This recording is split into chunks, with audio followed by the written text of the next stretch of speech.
നമ്മുടെ ജീവിതത്തിലെ സുഖവും സന്തോഷവും കടന്നു വരാൻ ഈ പറയാൻ പോകുന്ന ഒരു വഴി നിങ്ങൾക്ക് ചെയ്യാൻ കഴിഞ്ഞാൽ പ്രിയപ്പെട്ടവരെ, വലിയ സന്തോഷം നമ്മുടെ ജീവിതത്തിലേക്ക് കടന്നു വരും. എല്ലാവിധ സുഖവും സന്തോഷവും നമ്മുടെ ജീവിതത്തിൽ കടന്നു വരും. അള്ളാഹു അനുഗ്രഹം ചെയ്യുന്നുള്ളതാണ്. ആ ഒരു അമല്, ആ ഒരു പ്രവൃത്തി നമ്മുടെ ജീവിതത്തിൽ ഉണ്ടെങ്കിൽ എന്നും സന്തോഷമായിരിക്കും. അത് കാരണമായിട്ട് അള്ളാഹുവിൻ്റെ പ്രത്യേക സലാമത്ത്, രക്ഷ, അള്ളാഹുവിൻ്റെ കാരുണ്യം ഒക്കെ കിട്ടാൻ അതൊരു വലിയ കാരണമായി തീരും എന്നുള്ളതാണ്. പ്രിയപ്പെട്ടവരെ, ഏതാണ് ആ കാര്യമെന്ന് ഇൻഷാ അല്ലാഹ് നമുക്ക് വീഡിയോയിലൂടെ പഠിക്കാം. ഒരു പ്രാവശ്യം ചൊല്ലിക്കഴിഞ്ഞാൽ 10 ലക്ഷം നന്മകൾ എഴുതപ്പെടുന്ന അത്ഭുതത്തിൻ്റെ കലവറ നിറഞ്ഞ ഒരു ദിക്ർ നമുക്ക് പഠിച്ചാലോ പ്രിയപ്പെട്ടവരെ? അതിൻ്റെ മറ്റൊരുപാട് നേട്ടങ്ങളും ഉണ്ട്. 10 ലക്ഷം തിന്മ പൊറുക്കപ്പെടും, ചെറിയ പാപങ്ങൾ. അതുപോലെ 10 ലക്ഷം പദവി അള്ളാഹു തആല ഉറപ്പ് നൽകിയിരിക്കാൻ 10 ലക്ഷം പദവി ഉയർത്തുന്നു. അതുപോലെ തന്നെ സ്വർഗം ഉറപ്പായി തരും അള്ളാഹു സുബ്ഹാനഹു വ തആല. ഈ ദിക്ർ നിലനിർത്തുന്ന ഒരാളെ സംബന്ധിച്ചിടത്തോളം സ്വർഗം അവന് നിർബന്ധമായിരിക്കുന്നതാണ് എന്നുള്ളതാണ്. അത്രയേറെ അനുഗ്രഹങ്ങൾ നിറഞ്ഞ ആ ദിക്ർ ഏതാണെന്ന് നമുക്ക് പഠിച്ചാലോ? ഈ 2 കാര്യങ്ങളാണ് വളരെയേറെ ഉപകാരപ്പെടുന്ന.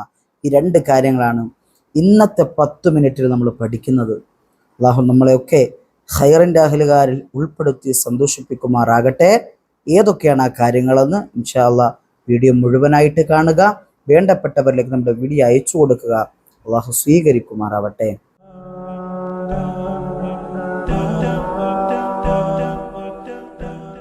അസ്സലാമു അലൈക്കും വറഹ്മത്തുള്ളാഹി വബറകാതുഹു. ബിസ്മില്ലാ വൽഹംദുലില്ലാ. പ്രിയപ്പെട്ട മുഅ്മിനീങ്ങളെ, മുഅ്മിനാത്തുകളെ, എല്ലാവർക്കും സുഖമാണെന്ന് വിശ്വസിക്കുന്നു. അതിനായി എപ്പോഴും റബ്ബിനോട് ദുആ ചെയ്യുന്നു. അല്ലാഹു നമ്മളെയൊക്കെ ഖൈറിൻ്റെ അഹ്ലുകാരിൽ ഉൾപ്പെടുത്തട്ടെ, യഥാർത്ഥ മുഅ്മിനീങ്ങളിൽ ഉൾപ്പെടുത്തട്ടെ. ആമീൻ യാ റബ്ബൽ ആലമീൻ. പ്രിയപ്പെട്ടവരെ, നമ്മുടെ ജീവിതത്തിൽ സുഖം വേണമെന്നും സന്തോഷം വേണമെന്നും എപ്പോഴും സമാധാനം വേണമെന്നും ആഗ്രഹിക്കാത്തവരായ ഒരാളും തന്നെ ഉണ്ടാവില്ല. മുഅ്മിനീങ്ങളെ സംബന്ധിച്ചിടത്തോളം വിശുദ്ധമാക്കപ്പെട്ട ദീനുൽ ഇസ്ലാം ഒരു സമാധാനത്തിൻ്റെ ഗേഹമാണ്. സമാധാനം മാത്രം പഠിപ്പിച്ചു തരുന്ന മതമാണ് പുണ്യമാക്കപ്പെട്ട ഇസ്ലാം. അതിൽ വയലൻസ് ഇല്ല, അക്രമമില്ല, ദീനിലേക്ക് കടന്നു വരാൻ നിർബന്ധിപ്പിക്കലില്ല, പ്രേരണകളില്ല. നമ്മുടെ ഇസ്ലാമിനകത്തുള്ള നല്ല നല്ല നന്മകൾ മാത്രം കണ്ടുകൊണ്ട് ഇസ്ലാമിലേക്ക് കടന്നു വരുന്നവർ മതി പുണ്യമാക്കപ്പെട്ട ദീനിൽ. ആരെയും നിർബന്ധിച്ചു കടത്തിക്കൊണ്ട് വരേണ്ട മതമല്ല. അങ്ങനെ പഠിപ്പിക്കുന്ന മതത്തിൽ ജീവിക്കുന്ന അനുയായികളായി നമ്മെ സംബന്ധിച്ചിടത്തോളം നമ്മുടെ ജീവിതത്തിൽ സമാധാനം വേണം, അല്ലേ? സന്തോഷം വേണം, സുഖങ്ങൾ വേണം, അനുഗ്രഹങ്ങൾ വേണം, സർവ ബലാകളിൽ നിന്നും രക്ഷ അള്ളാഹു തരണം എന്ന് കൊതിക്കുന്ന നമ്മെ സംബന്ധിച്ചിടത്തോളം പ്രിയപ്പെട്ടവരെ, ഏതാണ് ആ കാര്യമെന്ന് പറഞ്ഞു തരട്ടെ? പുണ്യമാക്കപ്പെട്ട സലാം പറയുക എന്നുള്ളതാണ്. നമ്മളെപ്പോഴും ഗൗരവമില്ലാതെ കാണുന്ന, ഒരു പ്രാധാന്യം കൊടുക്കാതെ കാണുന്ന ഒരു കാര്യമാണ് സലാം പറയൽ എന്ന് പറയുന്നത്. നമ്മൾ പലപ്പോഴും ഗൗരവം കൊടുക്കാറില്ല. സലാം പറയലിന് നമ്മൾ പലപ്പോഴും ഇമ്പോർട്ടൻ്റ് കൊടുക്കാറില്ല. എന്നാൽ പ്രിയപ്പെട്ടവരെ, ഞാൻ പറയുകയാണ്, പുണ്യമാക്കപ്പെട്ട സലാമിന് ഒരുപാട് പ്രത്യേകതകളുണ്ട്. ഈ സലാം പറയുന്നവരെ സംബന്ധിച്ചിടത്തോളം ഹബീബായി മുത്തുനബി സല്ലല്ലാഹു അലൈഹി വസല്ലം തങ്ങൾ പറഞ്ഞെന്താണെന്നറിയോ? അഫ്ഷു സലാമ ബൈനക്കും, നിങ്ങളുടെ ഇടയിൽ നിങ്ങൾ സലാമിനെ വ്യാപിപ്പിക്കുക എന്നുള്ളതാണ്. കാരണം എന്താണെന്നറിയോ? അത് അള്ളാഹുവിൻ്റെ സർവമാന സമാധാനവും സംരക്ഷണവും കാവലും ആ സലാം പറയുന്നതിലൂടെ അള്ളാഹു തരും എന്നുള്ളതാണ്. ഒരുപാട് മഹത്വമുണ്ട് സലാം പറയുന്നതിൽ. സലാം പറയൽ സുന്നത്താണെങ്കിലും കേൾക്കുന്ന ആള് സലാം പറഞ്ഞ ആളിനോട് തിരിച്ചു സലാം മറുപടി പറയൽ, വഅലൈക്കുമുസ്സലാം വറഹ്മത്തുള്ളാഹി വബറകാതുഹു എന്ന് പറയൽ, അത് വളരെ ഫർളായ കാര്യമാണ്, വാജിബാണ്, നിർബന്ധമായ കാര്യമാണ്. ഒരാൾ സലാം പറഞ്ഞിട്ട് തിരിച്ച് സലാം മടക്കാതിരുന്നാൽ അത് വലിയ കുറ്റകരമായിട്ടുള്ള കാര്യമാണ്. അപ്പോൾ സലാം പറയുന്നത് വലിയ കൂലിയുള്ള, പുണ്യമുള്ള ഒരു കാര്യമാണ് പ്രിയപ്പെട്ടവരെ. ലിയുസല്ലിമ റാക്കിബു അലൽ മാഷി വൽ മാഷി അലൽ ഖായിദ്. യാത്രയിൽ സഞ്ചരിക്കുന്നവൻ, വാഹനത്തിൽ സഞ്ചരിക്കുന്നവൻ നടന്നു പോകുന്നവനോട് സലാം പറയാൻ, നടന്നു പോകുന്നവൻ ഇരിക്കുന്നവനോട് സലാം പറയും. ഇങ്ങനെ ഓരോരോ നിയമങ്ങൾ ഹബീബായ മുത്തുനബി സല്ലല്ലാഹു അലൈഹി വസല്ലം തങ്ങൾ സലാം പറയുന്ന വിഷയത്തിൽ നൽകുന്നുണ്ട്. നമ്മൾ വീട്ടിലേക്ക് കടന്നു ചെല്ലാൻ ആ വീട്ടിലുള്ളവരോട് ആദ്യം സലാം പറയുക. അങ്ങനെ സലാം പറഞ്ഞാൽ ആ വീട്ടിൽ ബറക്കത്ത് ലഭിക്കുമെന്ന് മഹാരഥന്മാർ സ്വാലിഹീങ്ങൾ നമുക്ക് പഠിപ്പിച്ചു തരാൻ. വീട്ടിൽ നിന്ന് പുറത്തു പോവുകയാണ്, അപ്പോഴും വീട്ടിലുള്ളവരോട് സലാം പറയാം. വീട്ടിലേക്ക് കടന്നു വരുമ്പോഴും സലാം പറയണം, വീട്ടിൽ നിന്ന് പുറത്തു പോകുമ്പോഴും സലാം പറയണം. അങ്ങനെ സലാം പറഞ്ഞാൽ പ്രിയപ്പെട്ടവരെ ആ വീട്ടിന് വലിയ കാവലാണ്. ആ സലാം പറഞ്ഞ ആളിനും സലാം പറയപ്പെട്ട ആളിനും വലിയ കാവലാണ്. അത് കാരണമായിട്ട് ധാരാളം അനുഗ്രഹങ്ങൾ അല്ലാഹു സുബ്ഹാനഹു വ തആല അതിലൂടെ നൽകുന്നതാണ് എന്നുള്ളതാണ്.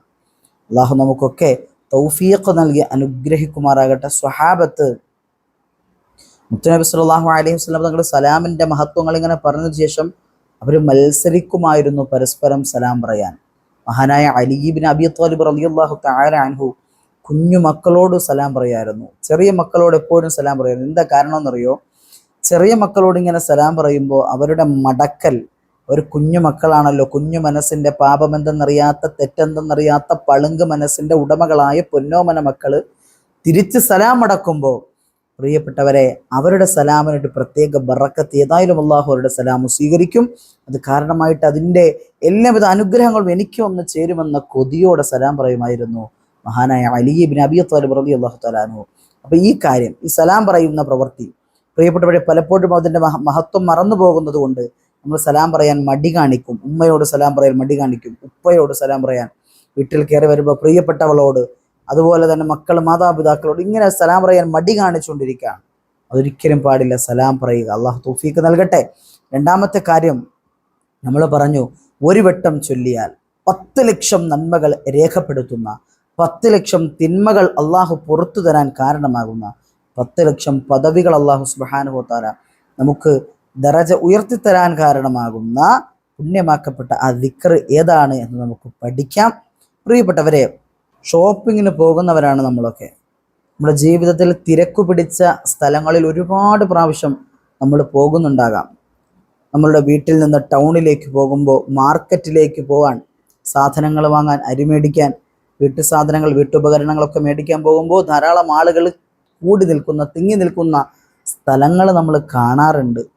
അപ്പോൾ അങ്ങനത്തെ സ്ഥലങ്ങൾ കാണുമ്പോൾ പ്രിയപ്പെട്ടവരെ നമ്മൾ ഒരു ദിക്ർ ആ സമയത്ത് പാരായണം ചെയ്താൽ, തിരക്ക് പിടിച്ച എല്ലാവരും മതിമറന്ന് ഇലാഹിനെ മറന്നുകൊണ്ട് അവരവരുടെ ജോലികളിൽ ഏർപ്പെട്ട് നിൽക്കുന്ന ആ ഒരു സാഹചര്യത്തിൽ പടച്ചവനെ ഓർത്തുകൊണ്ട് ഒരു ദിക്ർ ഒരു പ്രാവശ്യം ചൊല്ലിക്കഴിഞ്ഞാൽ അവനെക്കുറിച്ചാണ് ഈ പറഞ്ഞത്. 10 ലക്ഷം നന്മകൾ അവനിക്ക് രേഖപ്പെടുത്തും. പ്രിയപ്പെട്ടവരെ, 10 ലക്ഷം തിന്മകൾ, അവൻ്റെ ചെറിയ പാപങ്ങൾ മുഴുവനും പുറത്തു കൊടുക്കും. 10 ലക്ഷം പദവികൾ അവനിക്ക് വേണ്ടി അള്ളാഹു ഉയർത്തിക്കൊടുക്കും എന്നുള്ളതാണ്. ഏതാണ് ആ ദിക്ർ? ഇൻഷാ അല്ലാഹ് നോക്കിക്കോളീൻ, എഴുതി വെച്ചു പഠിച്ചോളീൻ. ഇൻഷാ അല്ലാഹ് നമ്മളിനി കമ്പോളങ്ങളിലേക്ക്, കടകളിലേക്ക്, തിരക്ക് പിടിച്ച സ്ഥലങ്ങളിലേക്ക് കടന്നു പോകുമ്പോൾ അവിടെ എന്തുകൊണ്ട് അള്ളാഹുവിനെ ഓർത്തുകൊണ്ട് ഈ ഒരു ദിക്ർ ഒരു പ്രാവശ്യമെങ്കിലും ഒരു പ്രാവശ്യം നമ്മളെ കൊണ്ട് ചൊല്ലാൻ കഴിയണം. പ്രിയപ്പെട്ടവരെ, വലിയ കൂലിയാണ്, വലിയ പ്രതിഫലമാണ്. അള്ളാഹു തൗഫീഖ് നൽകട്ടെ. ഏതാണെന്ന് പഠിച്ചോളീൻ. لا إله إلا الله وحده لا شريك له له الملك وله الحمد يحيي ويميت وهو حي لا يموت بيده الخير وهو على كل شيء قدير. എന്താണ് അതിൻ്റെ അർത്ഥമെന്നറിയുമോ പ്രിയപ്പെട്ടവരെ? ലാ ഇലാഹ ഇല്ലല്ലാഹു വഹ്ദഹു, അള്ളാഹു ഏകനാണ്, അവനിക്ക് ആരാധനയ്ക്ക് അർഹൻ മറ്റാരുമില്ല. അള്ളാഹു സുബ്ഹാനഹു വ തആല മാത്രമാണുള്ളത്. ലാ ശരീക ലഹു, അവനൊരു പങ്കാളിയുമില്ല. ലഹുൽ മുൽക്കു വലഹുൽ ഹംദു, അധികാരവും അതുപോലെ സ്തുത്യ അർഹനും എല്ലാം അവൻ തന്നെയാണ്. എല്ലാത്തിനും അധികാരമുള്ളവൻ അവനാണ്. അതുപോലെ ഹംദിൻ്റെ ഉടമസ്ഥനും അവനാണ്. യുഹീ, അവനാണ് ജീവിപ്പിക്കുന്നവൻ. വയുമീതു, അവനാണ് മരിപ്പിക്കുന്നവൻ. നമ്മൾ കാണുന്നതാണ് എത്ര ആളുകളാണ് ദിവസവും ജനിച്ചുകൊണ്ടിരിക്കുന്നത്, എത്ര ആളുകളാണ് ദിവസവും മരണപ്പെട്ടുകൊണ്ടിരിക്കുന്നത്. ജീവിപ്പിക്കുന്നവൻ അവനാണ്, മരിപ്പിക്കുന്നവനും അവൻ തന്നെയാണ്. വഹുവ ഹയ്യുൽ ലാ യമൂത്ത്, അവൻ എന്നെന്നും ജീവിച്ചിരിക്കുന്നവനാണ് റബ്ബ്. ലാ യമൂത്ത്, അവന് മരണപ്പെടുകയില്ല, അവന് മരണമില്ല, അവന് മരണമില്ല, അവൻ എന്നെന്നും കാലാകാലം ജീവിച്ചിരിക്കുന്നവനാണ്. ബിയദിഹിൽ ഖൈർ, അവൻ്റെ അടുക്കലാണ് ഖൈറുള്ളത്. സർവ്വ ഖൈറും അവൻ്റെ അടുക്കൽ നിന്നുള്ളതാണ്. അവനെ കൊണ്ടാണ്, അവൻ്റെ കരങ്ങളിലാണ് ഖൈറുള്ളത്. വഹുവ അലാ കുല്ലി ഷൈഇൻ ഖദീർ, സർവ്വ കാര്യങ്ങളെ കൊണ്ടും കഴിവുള്ളവനാണവൻ. അവനെ കൊണ്ട് കഴിയാത്തതായിട്ട് ഒന്നും തന്നെയില്ല. നിന്ന നിൽപ്പിൽ നിൽക്കുന്ന ആളുകൾ, ഒരു കുഴപ്പവുമില്ലാതെ നടന്നു പോകുന്ന മനുഷ്യർ കുഴഞ്ഞു വീണ് മരണപ്പെട്ടു പോകാറുണ്ട്. പലപ്പോഴും അതിന് കഴിവുള്ളവനവനാണ്. ഒരു കുഴപ്പവും കാണിക്കാത്ത രൂപത്തിൽ പല രോഗികളും നേരെയായി അസുഖം ഷിഫയായി വെന്റിലേറ്ററിൽ കിടന്ന പല ആളുകളും ജീവിതം തിരിച്ചു കിട്ടിയിട്ട് കടന്നു വന്നിട്ടുണ്ട്. എന്തേ കാരണം? അതിനും കഴിവുള്ളവനവനാണ്. അള്ളാഹു തൗഫീഖ് നൽകി അനുഗ്രഹിക്കുമാറാകട്ടെ. ഇത് ചൊല്ലാൻ, ഈ ദിക്ർ ജീവിതത്തിൽ കൊണ്ടുവരാൻ പടച്ച തമ്പുരാൻ തൗഫീഖ് നൽകട്ടെ, സൗഭാഗ്യം നൽകി അനുഗ്രഹിക്കുമാറാകട്ടെ. പ്രിയപ്പെട്ടവരെ, നമ്മൾ ഈ പഠിപ്പിച്ചു തന്നതായിട്ടുള്ള ഇൽമുകൾ, അറിവുകൾ ഒക്കെ എന്നെന്നും നിലനിൽക്കുന്നതാകണം. അതിൽ നമ്മൾ എന്നും നമ്മളിത് ചൊല്ലണം. ഈ സലാം പറയുന്നതിനെ എന്നും വ്യാപിപ്പിക്കണം. ഈ ദിക്ർ നമ്മുടെ ജീവിതത്തിൻ്റെ ഔറാദുകൾ എന്നും നമ്മൾ നിലനിർത്തുന്ന ദിക്റായിട്ട് മാറണം. അങ്ങനെ ആയിക്കഴിഞ്ഞാൽ വലിയ പ്രതിഫലം അല്ലാഹു സുബ്ഹാനഹു വ തആല ഇത് കാരണമായിട്ട് നമുക്ക് നൽകുമെന്നാണ്. നമ്മളൊക്കെ ഖൈറിൻ്റെ അഹ്ലുകാരിൽ അല്ലാഹു ഉൾപ്പെടുത്തട്ടെ. ഒരുപാട് പേര് കമൻറ്റ് സെക്ഷനുകളിൽ ദുആ വസിയത്തുകൾ അറിയിക്കുന്നുണ്ട്. അല്ലാഹുവെ പടച്ചവനെ, അവരുടെ ആഗ്രഹങ്ങൾ സാധിപ്പിച്ചു കൊടുക്കണേ അല്ലാ. അവരുടെ വിഷമങ്ങൾ, ദുഃഖങ്ങൾ, ദുരിതങ്ങൾ നീ മാറ്റണേ അല്ലാ. കടങ്ങൾ, കഷ്ടപ്പാടുകൾ വീട്ടി കൊടുക്കണേ അല്ലാ. ജീവിതത്തിലുടനീളം നീ സന്തുഷ്ട, സമാധാന, സംതൃപ്തി കൊടുത്ത് സന്തോഷിപ്പിക്കണേ അല്ലാ. വആഖിറു ദഅ്വതി അൽഹംദുലില്ലാഹ്. അസ്സലാമു അലൈക്കും വറഹ്മത്തുള്ളാഹി വബറകാതുഹു.